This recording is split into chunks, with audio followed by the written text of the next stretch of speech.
Many roads still underwater from the morning rain, with more coming down. We have new information on road closures across mid-Missouri. And a good majority of our viewing area is under a tornado watch until 10 o'clock tonight. It will be a stormy evening. KOMU 8 News at 6 starts now. From Studio 8A, coverage you can count on in high definition. This is KOMU 8 News at 6. Lots of roads are still underwater after this morning's rain. Some mid-Missouri residents spent the day battling floodwaters. Rescue crews helped out families stuck in their homes from the high waters. Good evening, I'm Brittany Pieper. And I'm Giselle Mack. Let's check in with Morgan and see what's the latest with the weather. Well, good evening, mid-Missouri, but I'll tell you more about your weather here in the next few minutes. Thanks, Morgan. Roads submerged in more than half a foot of water. KOMU 8's Julia Plank is live in Columbia to show us what some of those roads look like now. Julia? I'm here on Gillespie Bridge Road, where rain from the last couple of days has caused just a little bit of flooding. If you look way behind me, you can see there's a car actually stuck in the water. Now, I was here earlier this afternoon, and those car's tires weren't even wet. So that can kind of tell you how quickly this water's been rising. Down at my feet right now, I'm standing in a few more inches even than I was just an hour ago, but still not nearly as bad as out in the middle of this road, where it's about a foot and a half, maybe 2 feet deep. Earlier today, a lot of drivers came up and saw the road closed sign and turned around, but a few drivers came all the way up to the edge. Even the biggest trucks weren't brave enough to try to cross this, which is probably a good idea. One resident that lives in the area says she only uses this road to get to and from I-70, but even now when it's raining, she knows not to try to cross. We actually just drove over it yesterday, and you could tell that the land was really wet.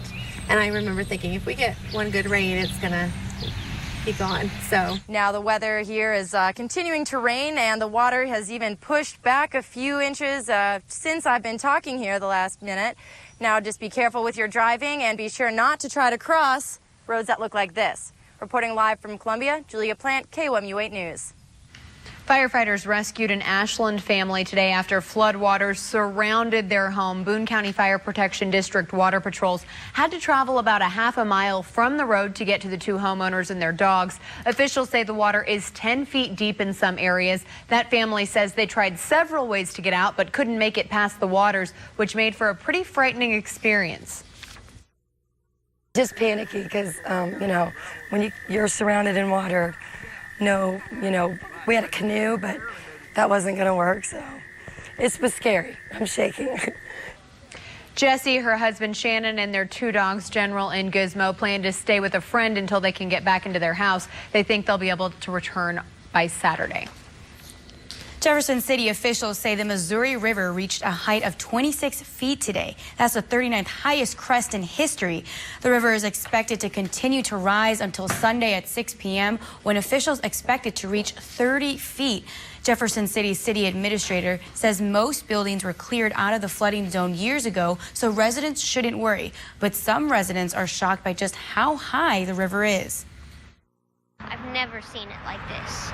Once in a while you see it like this, but not real often. Last year we were in drought. This year it's going to flood. I don't understand how that works. There's a lot of large debris in the river, and it's moving fast, so city officials remind everyone not to go in the river. Let's take a look at MoDOT's map of flooding in the area. All of the red flood icons you see here indicate a section of the road closed because the road is underwater. This is the entire state. Let's zoom in a little closer to home. You can see there are lots of floods along the river, and there are several roads flooded in our viewing area. Even if you think the water is something you can drive through, Boone County officials say everyone should think twice about that.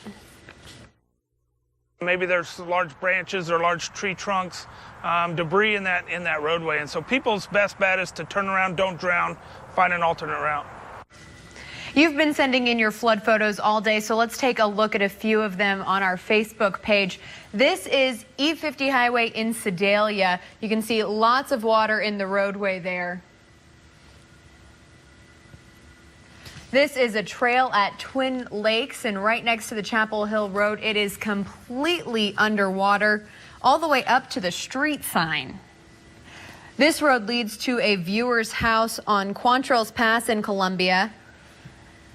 This picture shows the MKT trail flooded off of Scott Boulevard, and a viewer sent us this picture of a tree surrounded by water on Pin Oak Boulevard. Lots of flooding out there. We have more pictures on our KOMU Facebook page, and keep sending them to us. We'll keep posting them.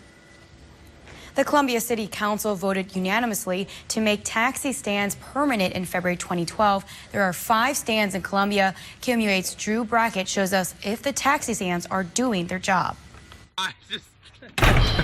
This is a common scene at night. End up waiting. We're going to interrupt programming and the newscast here to bring you up to date on a very dangerous weather situation that just popped up.